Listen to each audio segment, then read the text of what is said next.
پیغام عشق قسمت 1300.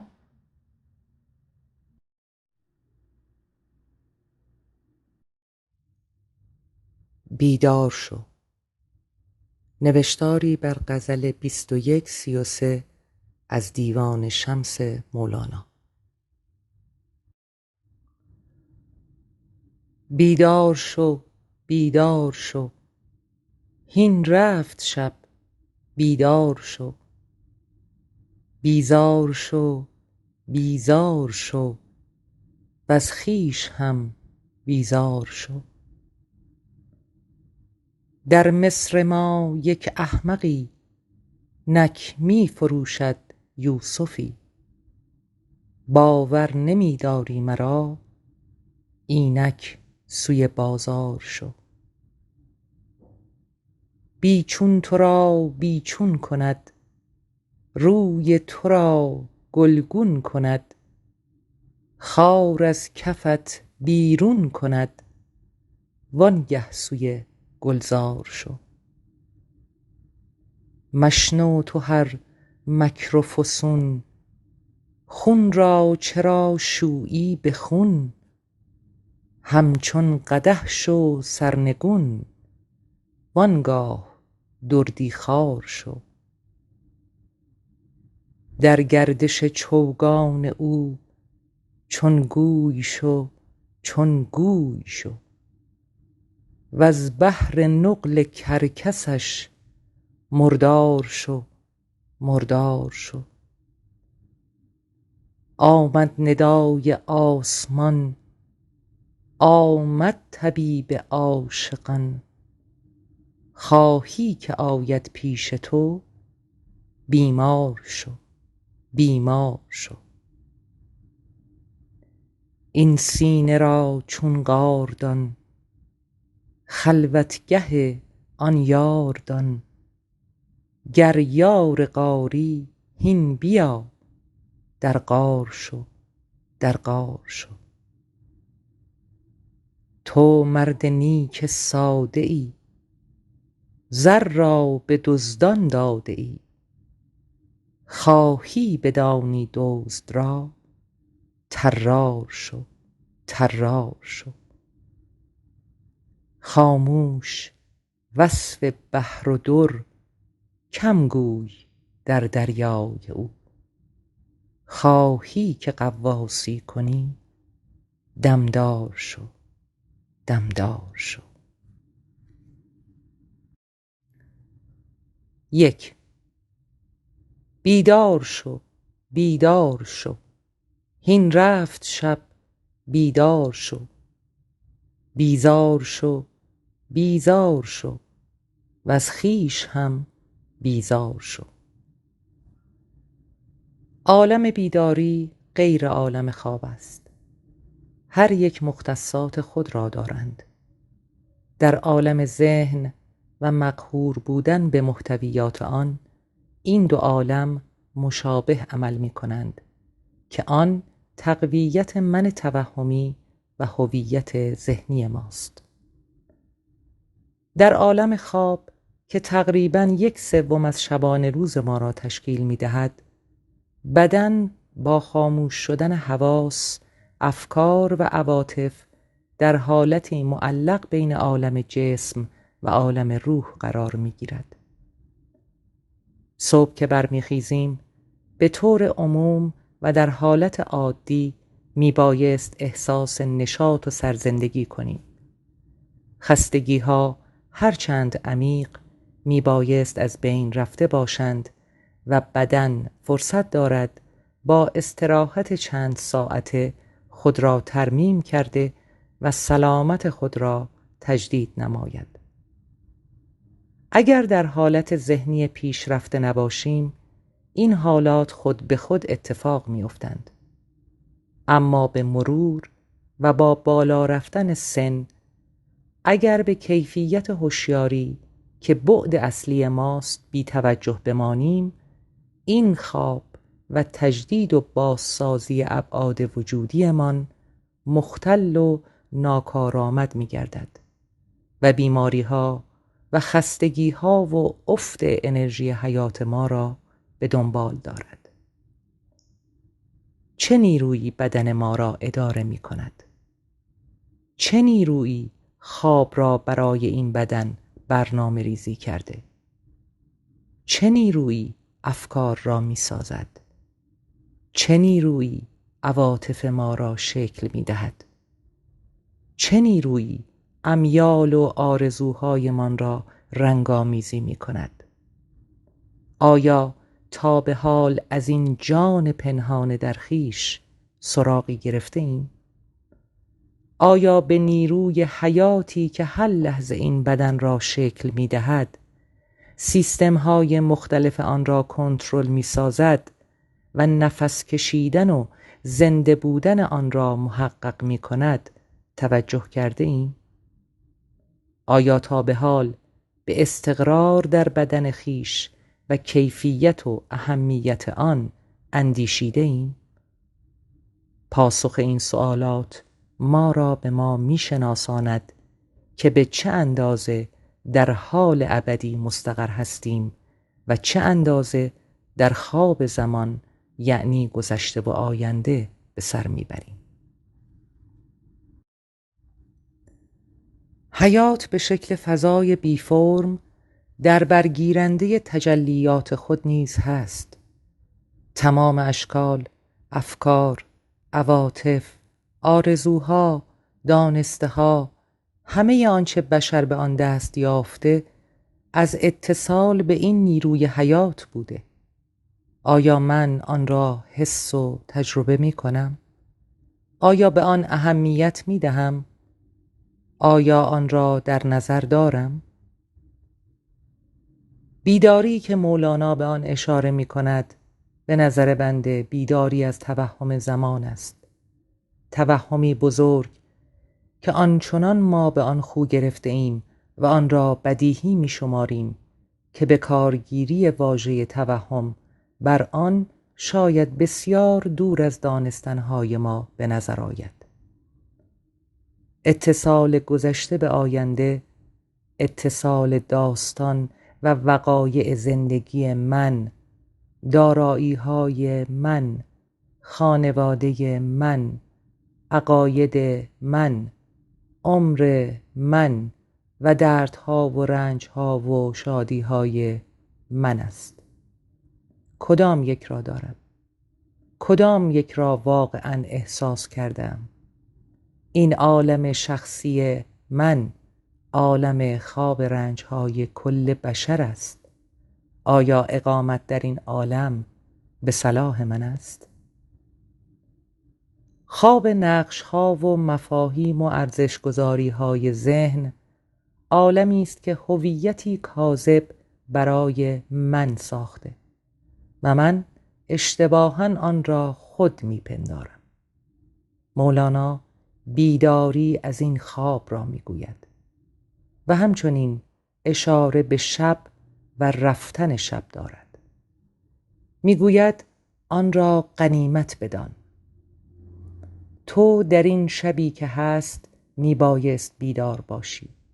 شب نقش‌ها، شب افکار، شب بدن، شب هیجانات، شب تجربه ها، شب واژگان، شب دیده ها و شنیده ها، شب واکنش ها و الگوها، شب تاریخ و قصه های بشر، شب شکل ها و صداها. این شب لازم است، زیرا نور آگاهی میبایست بر شب غفلت بتابد و خود را بشناسد. اگر دیواری نباشد، متوجه سایه و سپس نوری که آن را روشن کرده نخواهیم شد. اینکه دیوار، سایه، نور، چشمها و دیدن یکیست، اینکه آگاهی، اندیشه و سخن یکیست، اینکه بی زمان و لحظه اکنون یکیست، اینکه سکون در پشت هیاهوی ذهن و احساسات است و سکوت زمینه و گستره تمام صداهاست، این بیداری است. و شب شکلها و صداها برای این بیداری لازم بوده، اما به درازا کشیده و هشدار مولانا به همه انسانها برای این خواب گران و عمر سبک بیدار شو و بیدار شو است که قرنهاست از نهانخانه هستی به گوش نیمه خواب تمام بشر رسیده و اینک وقت عمل بیچون و چرا به آن است. شب در ابتدا لازم است. مولانا در جایی در این باب فرموده: جز به ضد را همی نتوان شناخت، چون ببیند زخم بشناسد نواخت. لاجرم دنیا مقدم آمده است، تا بدانی قدر اقلیم الست. اما دردها و خوابها و اشتباهات ما تا جایی لازم است که به خانه اصلی خود الست و این لحظه ابدی آگاه شویم و به آن پناه ببریم و در آنجا بمانیم. مولانا در غزلی می‌فرماید: حرام است ای مسلمانان از این خانه برون رفتن، می چون ارغوان هشتن ز بانگ ارغنون رفتن. پس شب امکان ماست. رنجها و افکار و وضعیتها عمر ما امکان ماست برای بیداری و آگاهی به اصل خویش و این امکان در حال رفتن است. گویی ما ثابت هستیم و کیفیت امکان ما که همان فرم‌های درک و احساس شده توسط ماست در حال رفتن است. دوگون تجربه سکون و ثبات و تغییر و حرکت در ما قابل شناسایی و تجربه است. مولانا در رباعی 428 در این زمینه فرموده: نه چرخ غلام طبع خودرایه ماست، هستی ز برای نیستی مایه ماست. اندر پس پرده ها یکی دایه ماست، ما آمده نیستیم این سایه ماست. سایه یا خواب یا شب وضعیت‌های ماست. عوالم مختلفی است که تجربه اش کرده ایم و می کنیم. عالم دیدن، عالم شنیدن، عالم بویایی، عالم چشیدن، عالم لامسه، عالم درک معانی و مفاهیم، عالم درک خیال و فانتزی ها، عالم بیداری، عالم خواب، عالم گفتار، عالم نوشتار. توجه کامل به هر یک از این عوالم به عنوان مشاهده کننده و ناظر ما را به فضای پدید آورنده آن که همان هوشیاری ناب و خالص است رهنمون می سازد. هر فکری می تواند ما را به سرمنشأ فکر که همان آگاهی است رهنمون کند. شنیدن با توجه کامل و هوشیاری تیز می تواند ما را به حوزه آگاهی درونمان هدایت نماید. دیدن حقیقی و بدون برچسب زدن نیز می تواند راهنمای ما به عمق وجودمان باشد. هر کدام از شناخته ها را که با توجه کامل تجربه می کنیم ما را به میدان انرژی حیات درونمان که متصل به انرژی حیات و هوشمندی کل است متصل می سازد و این همان استفاده از امکان شب است. و آهسته آهسته هویت ما خود به خود از من ذهنی گمگشته در افکار و احساسات و ضروریات و دارایی ها به هویت بیشکل و آرام و خردمند کل تبدیل خواهد شد و این معنای خود به خودی بیزاری جستن از خویش است. آن هویت کاذب و دروغینی که از فکر و کلمه و باور و تعریف و تعین ساخته شده و تصاویری چند است و همچنین خاطراتی که می توانیم آنان را به یاد بیاوریم و با آن همزاد پنداری کنیم و یا می توانیم آن را فقط به صورت فردی مستقل و جدا از خود شناسایی کنیم که با بیزاری جستن و انرژی ندادن به آن کم کم چون شبحی فرو می نشیند و سرد و بیرنگ و بی حرکت می گردد. مولانا می فرماید: ای عاشق جریده بر عاشقان گزیده، بگذر ز آفریده بنگر در آفریدن. 2. در مصر ما یک احمقی نک می فروشد یوسفی، باور نمی داری مرا اینک سوی بازار شو. در آیه 20 سوره یوسف آمده است و او را، یوسف را، به بهایی اندک و درهمی ناچیز فروختند و در آن بی رغبت بودند. یوسف مظهر زیبایی است و زیبایی اصیل همان حقیقت است. جناب مولانا در تعریف یوسف در بیتی چنین می‌فرماید: کیست آن یوسف دل حق جوی تو، چون اسیری بسته اندر کوی تو.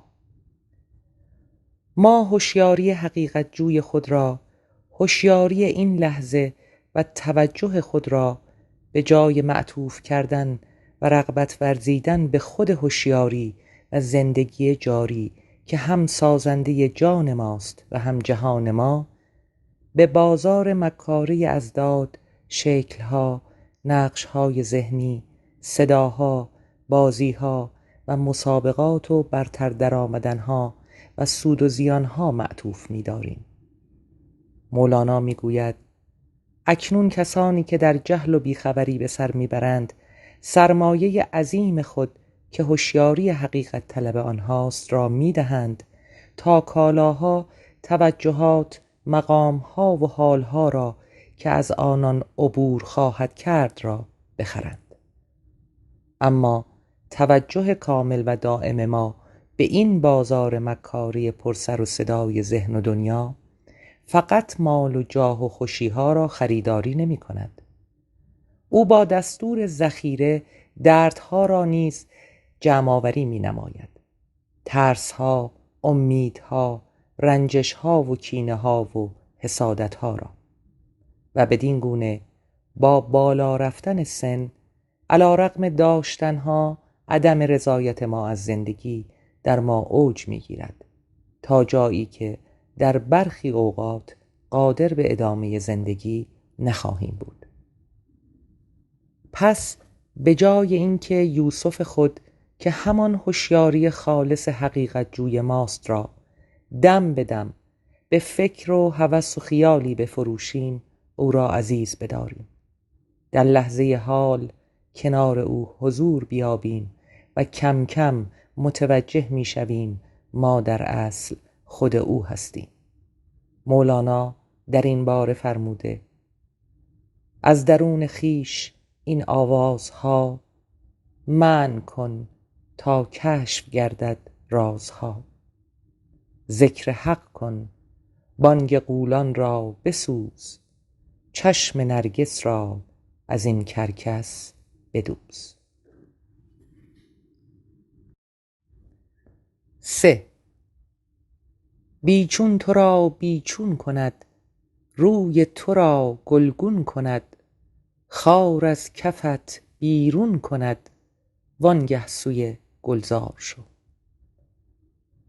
بر وجود ما، روی ما، عقلانیت و عمل کرده ما خاری خلیده و خارج کردن آن خار که هم برای خودمان و هم برای جهان پیرامونمان درد ایجاد می کند، نه کار ما که کار زندگی است. مولانا نام بیچون را بر آن می نهد، زیرا عملکرد آن با کیفیات و جریان علت و معلولی که ذهن می شناسد تفاوت دارد. قانون قضا حاکم است که سازوکارش را کسی نمی داند. فقط می توان به آن اعتماد کرد و با آن همراه شد. مولانا در باب این خار وجودی در جایی دیگر فرموده: خار در پا شد چنین دشوار یاب، خار در دل چون بود واده جواب. خار در دل گر بدیدی هر خسی، دست کی بودی غمان را بر کسی. مشاهده بی‌قضاوت سیستم خودکامه محتوای ذهن بشری کارساز است. این مشاهده بی‌قضاوت و استقرار در این لحظه ابدی و رغبت نمودن و تمایل به آن و عاشقانه آن را طلبیدن را کسی می‌فهمد و ضرورتش را با جان و دل حس می‌کند که از فشار رنج‌های روحی و روانی به سطوح آمده باشد، از ترس‌ها و کنترل‌هایش سیر آمده باشد، از اضطراب‌ها و نگرانی‌هایش عرصه زندگیش را تنگ ببیند. اما اگر کسی هوشمند و مطیع باشد و بخواهد که از تجربیات و آموزه‌های بزرگان به خود یاری رساند و زندگیش را کیفیت عالی ببخشد، نیز به یوسف درونش، به حیات جوشان و خردمندی که هر لحظه همه ابعادش را شکل می‌دهد توجه می‌کند و خود را از نظر گفتار و پندار و کردار تحت نظارت و خواست او قرار می‌دهد. درک این لحظه و تمرین حضور برای ذهن پرسر و صدا و مسئله ساز و طناز ما کاری بیهوده و بعضاً خطرناک است. ذهن سادگی این لحظه و تسلیم به آن را حقیر می شمارد. ذهن با مقاومت و ستیز و یکی شدن با چیزها زنده است. یگانگی و خود بودن را نمی فهمد. ذهن مسابقه گر است.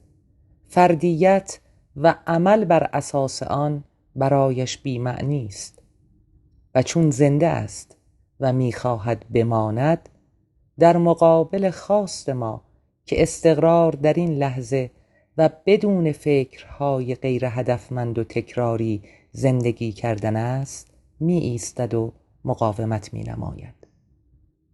اما حکم این است که اگر از خارهای وجودی من خسته هستیم، بیرون آوردن این خارها توسط نیروی حیات بخش این لحظه امکان پذیر است، آن هم با کیفیتی که نمی شناسیم و از راه پنهان مخصوص به خودمان. این کیفیت، این بودن بی فکر ما را بودن اعظم یا زندگی به ما می دهد، آن هم با حذف زوائد و خارهای وجودیمان. سپس روی ما چون گل که ثمره و عصاره زیبایی است می شود، چون گل نشانه خرد و زیبایی و شادی زندگی می شویم و به سوی گلزار هستی، عمق بی نهایت این لحظه جذب می گردیم. 4. مشنو تو هر مکر و فسون، خون را چرا شویی به خون؟ همچون قدح شو سرنگون، وانگاه دردی خوار شو. هر ادراک آدمی چون خوردن است. در خوردن جان ما با جان خورده شده یکی می شود. ما چون کوزه یا قدحی پر از خوراک‌های ناپاک گشته ایم. تمامی آنچه خود را با آنها شناسایی کرده ایم بدلی و تقلبی و ناپاک و اشتباه است. مولانا می‌فرماید: پژواک هر سخن که به صورت فکر در تو بلند می شود مشنو. آنها الگوهای تکرار شونده و شرطی شده بشری هستند. آنها الگوهای دردمند بشری هستند که تو در غفلت از لحظه حال و استقرار در وجود خودت به آنها اجازه ورود داده ای. آنها تو نیستند. تو آنها نیستی. در جایی مولانا به صراحت به این موضوع اشاره دارند. تو به هر صورت که آیی بیستی، که منم این والله آن تو نیستی.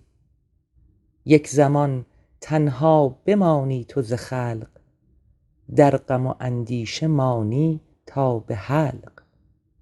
این تو کی باشی که تو آن اوحدی، که خوش و زیبا و سرمست خودی. مرغ خویشی صید خویشی دام خویش، صدر خویشی فرش خویشی بام خویش. مولانا ما را به ما می شناساند که تو غم و اندیشه‌ای که احساس می کنی نیستی، پس توجهت را به آن معطوف مکن. ما با تفسیر و مفهوم سازی از حوزه و میدان تفاسیر و میدان انرژی های درد نمی توانیم خارج بشویم. ما با استفاده بیشتر از واژگان که آجرهای فکرهای ما و الگوها و باورهای ما را می سازند نمی توانیم از اسارت آنان خارج شویم. با تغییر وضعیتها و مکانهای بیرونی نمی توان از سلطه وضعیتها خلاصی یافت. این کار را مولانا معادل خون را با خون شستن می داند که به معنای امری ناممکن و بی ثمر است و راه حل را خالی کردن ظرف وجودیمان از تمام هویت سازی های ما با افکار و هیجاناتمان می داند. می گوید خود را از این دانسته ها و ادراکات و احساسات مانده و قدیمی که به صورت من و داستان من حفظ و حراست می کنی خالی کن. یعنی دیگر آنها را به کار نبند و خود را از آنها جدا بدان. خود را متقاعد کن که این عقل جزوی عقل مرگندیش و اندوهناک است و دیگر نه برای من و نه برای دیگران کارایی ندارد. بشریت به بعد دیگری از هوشیاری میبایست زنده گردد و الا جنگ‌های بیشتر و رنج‌های فراوانتری خواهد آفرید و می‌دانیم که حیات این اجازه را نمی‌دهد. پس با تسلیم شدن به نیروی این لحظه، با تسلیم شدن به قوانین زندگی که کلنگر است، کوزه‌های فردی و در نتیجه جمعی از ناخالصی‌ها خالی شده و آنچه می‌ماند می‌تواند زندگی تازه و تمام خرد و قدرتش را منعکس کند و وضعیت ما را چه به صورت فردی، چه خانوادگی، چه اجتماعی و در مقیاس بزرگتر در سطح بشریت سامان ببخشد.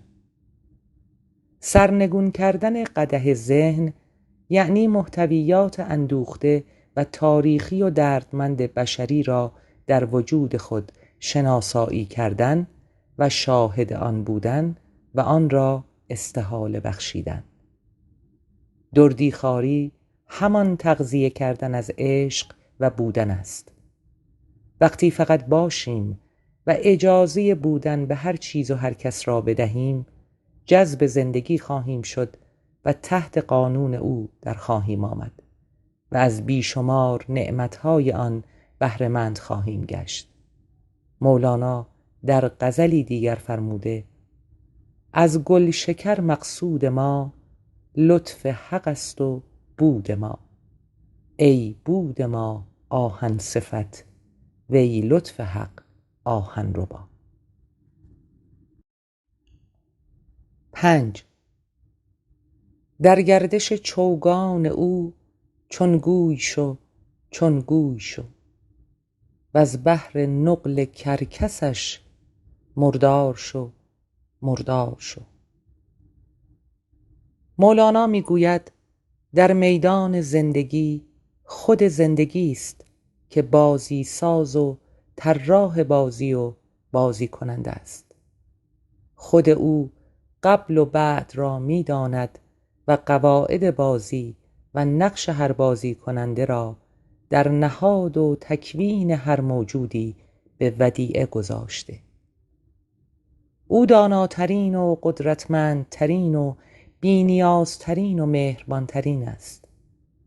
از قصد و منظور ذهنی بشری پاک و مبراست. پس میتوان به این داننده و هوشیاری کل که گرداننده جمیع کائنات است به راحتی اعتماد کرد و در میدان او و در زیر چوگان وضعیت ساز او مانند گویی غلطان و تسلیم بود. زیرا که میدانیم با هر حرکت ما به مسیر خیش هدایت میشویم و با خیشتن خیش بیشتر و عمیق‌تر آشنا می‌گردیم. در جایی دیگر مولانا فرموده: یک لحظه داغم می‌کشی، یک دم به باغم می‌کشی، پیش چراغم می‌کشی تا وا شود چشمان من. پس ساکن بودن در این لحظه حال به منظور تسلیم و اعلام نمیدانم است. میگوید که به قصد شکار نرو، بلکه مانند مرداری، مانند شخصی که ارتعاش تسلیم محض از خود دارد، مانند باشنده‌ای با فرکانس و ارتعاش بودن، فقط باش تا کرکس حضور زندگی به عنوان نقل و شیرینی و خوراکش تو را شکار کند. بیان دیگری از این مفهوم را باز در بیتی از مولانا میتوان دید: از برای آن دل پر نور و بر، هست آن سلطان دلها منتظر. پس برای اینکه شکار زندگی شویم، تسلیم همه جانبه و استقرار در این لحظه ابدی تنها راه است. طلبیدن و رغبت به بی زمانی و بی نهایتی این لحظه و حضور در آن. 6. آمد ندای آسمان، آمد طبیب عاشقان، خواهی که آید پیش تو، بیمار شو بیمار شو. طبیب نزد بیمار می رود. از این دلجویی و احوال پرسی در داستان کنیزک و پادشاه در دفتر اول هم می توان سراغ گرفت. کنیزک بیمار می شود. پادشاه گریان و مستعسل می گردد و بعد از دعا و خواستن از خداوند طبیب از راه غیب می رسد. طبیب بیماری کنیزک را تشخیص می دهد و با ترفندی او را درمان می کند. آسمان که همان فضای بی نهایت سکون ماست و تمام اشکال و افکار و هیجانات از آن سر بر می کشند و به آن باز می گردند، ندا و دعوت دارد و این دعوت را وجودی درک می کند که خاموش از صداها و دمدمه هاست. ما برای رستگاری خیش، برای عبور از عوالم وهم و نقش‌های ذهنی و گرفتاری‌های آن به طبیب زندگی نیازمندیم و بنا به هشدار تمام معلمین بزرگ معنوی باید بدانیم بیماری. مولانا صراحتاً در بیتی فرموده: انبیا گفتند در دل علتی است، که از آن در حق شناسی آفتی است. عوارض این بیماری را نوع بشر همه روزه در سطح فردی و در سطح جمعی تجربه می کند.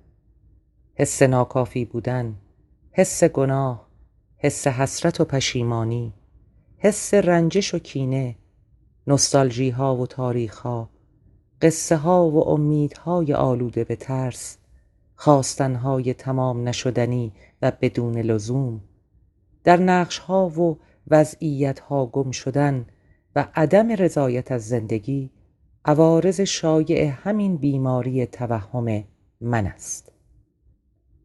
در سطح جمعی هم این جدا انگاری جنگ های مخرب به پا کرده، فشارهای بسیاری بر گرده مردمان در هویت جمعی آنان احساس می شود. اگر مسئولیت خیش را به عهده بگیریم و بپذیریم که ما نیز مبتلا به همین بیماری توهمی من جدا مانده و مجزا از زندگی هستیم و یقین حاصل کنیم که تنها زندگی و قوانین آن راه سلامت را بر ما خواهد گشود، پیشا پیش سلامت گشتیم.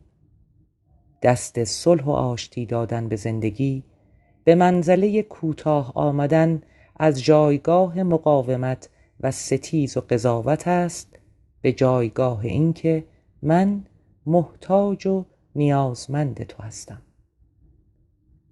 بیمار حرف نمی زند، اضطرار دارد، چند و چون و پرسش نمی کند، کار را به فردا نمی سپارد و حاضر است برای سلامت خیش و دیگر افراد خانواده و جامعهش همه داراییش را بپردازد. آیا ما برای دیدار طبیب جان این گونه هستیم؟ از خیش بپرسیم و اگر نشانه های این توهم و بیماری در ما هست اما خود را کماکان سلامت می دانیم، به خود و عقلانیت و درک خود شک کنیم و به گفته بزرگان اعتماد کرده و با خضوع و اضطرار طبیب جان را طلب کنیم. همان یوسفی که روزگاری در بازار فروخته ایم را، زندگی این لحظه جاودان را. 7. این سینه را چون غار دان، خلوتگه آن یار دان، گر یار غاری هین بیا، در غار شو در غار شو. بودن بی فکر ما سینه ما و غار ماست، نهانی ترین زوایای درون ماست، سویدای دل ماست و در این نهانی ترین و پنهانی ترین و ظلمانی ترین بخش وجود ما، یار ما چشمه آب حیات ابدی در حال جوشش است. مولانا می فرماید اینجا کسی است پنهان، خود را مگیر تنها، بس تیزگوش دارد مگشا به بد زبان را. حال مولانا می فرماید به درون غار برو، در بودنت عمیق شو، آنجا خلوتگاه یار توست. زندگی و اصل و ذات خویش را فقط با درک و احساس این بودن و عمق آن می توانی بیابی. در جایی دیگر می فرماید راه کن در اندرونها خویش را، دور کن ادراک غیراندیش را. وقتی افکار و جریان و حرکت و ساخت من توهمی و ذهنی توسط آن را شناختیم، وقتی این پرده پندار و دارایی‌هایش و حافظه دردناک آن با مشاهده برایمان روشن شد، حرکتش آهسته آهسته رو به کندی می گراید و فضایی بین افکار برایمان گشوده می شود. این فضا که به زبان ذهنی هیچ است و از نظر شکل بی شکل می باشد را مولانا به غار تشبیه کرده. غار تاریک است، روشنایی ظاهری ندارد. چشمانت را که بستی اضطرابی به دل عادتمند به دیدن می افتد. مولانا در غزلی می فرماید: تو مبین جهان ز بیرون، که جهان درون دیده است. چو دو دیده را ببستی، ز جهان جهان نماند. اما در عمق این جهان تاریک، جهان درون وجود ما، جریان حیات و زندگی را می توان ادراک نمود. به فروکش کردن جریان افکار، متوجه عبور این جریان درونمان خواهیم شد و در لایه‌های عمیق‌تر ادراکات عمیق‌تری از آن ساکن جاوید خواهیم داشت. مولانا در بیتی دیگر می‌فرماید: زندگی در مردن و در محنت است، آب حیوان در درون ظلمت است. این مسیر ناشناخته در ابتدا ترسناک می نماید. شناخته های ما جلوی ما قد علم می کنند و مقاومت می نمایند. اما با استقامت و گوش ندادن و عمل نکردن به الگوهای پیشین، آهسته آهسته این راه تاریک بر ما گشوده و گشوده تر و روشن و روشنتر می گردد. این روزن کردن و ایجاد شکاف و دریچه از میان فکرها به ساحت والای آگاهیمان است. مولانا در دفتر ششم در ابیاتی به زیبایی این مهم را یادآور شده است: هین دریچه سوی یوسف باز کن، وز شکافش فرجه ای آغاز کن. عشق ورزی آن دریچه کردن است، کز جمال دوست سینه روشن است. پس هماره روی معشوقه نگر، این به دست توست بشنو ای پدر. راه کن در اندرونها خویش را، دور کن ادراک غیراندیش را. کیمیا داری دوای پوست کن، دشمنان را زین صناعت دوست کن. چون شدی زیبا بدان زیبا رسی، که رهاند روح را از بی کسی. پرورش مر باغ جانها را نمش، زنده کرده مرده غم را دمش. پس یار تو یار جاودان تو، که همان زندگی است همان حقیقت است، هم اکنون در توست. برای یافتن و درک او، وجودت را از غیر او بشوی. 8. تو مرد نیک ساده ای، زر را به دزدان داده ای. خواهی بدانی دزد را، طرار شو طرار شو. ما به سادگی هوشیاری و حیات و توجه خود را مصروف چیزهایی کرده ایم که هیچ به کارمان نمی آیند. توجه من که زنده کننده و حیات بخش هر لحظه ماست را خرج داشتنها، شدنها، موفقیتها، سری در سرها در آوردنها کرده ایم، بی آنکه بدانیم تمام این الگوها و نقشها برای اینکه بمانند انرژی حیاتیشان را از ما انسانهای پاک سرشت و ساده و ناآگاه می دزدند.